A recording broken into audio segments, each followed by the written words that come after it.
In today's gospel, Jesus gains the ire of the religious class when he heals a man on the Sabbath. It's an interesting question to ask ourselves, what's more important, the spirit of the law or the letter of the law? Sister Joan Chittister shares,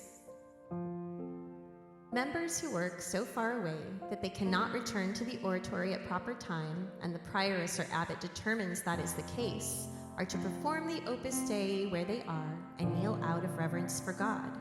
So too, those who have been sent on a journey are not to limit the prescribed hours, but to observe them as best they can, not neglecting their measure of service.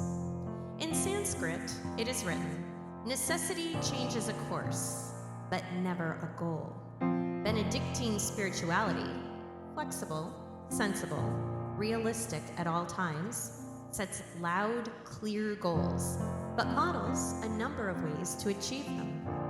Perhaps there is no surer proof of Benedict's awareness that spirituality is neither a formula nor a straitjacket than this chapter.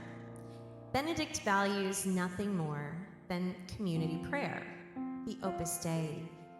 In other chapters, he organizes in minutely and schedules it for 7 times a day. Nothing, he writes, is to be preferred to the work of God. And yet, when the ideal is confronted by the real, Benedict opts for the sanctification of the real rather than the idealization of the holy. If there is work to be done at a great distance from the chapel, the monastic is to see that it's done.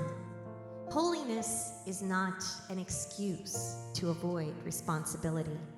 Spirituality is not an escape from life.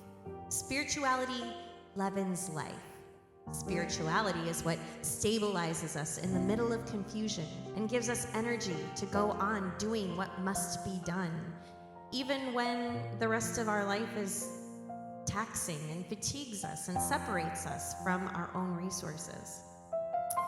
Today, let's ask ourselves, are we using spirituality or piety as an excuse to not do God's work?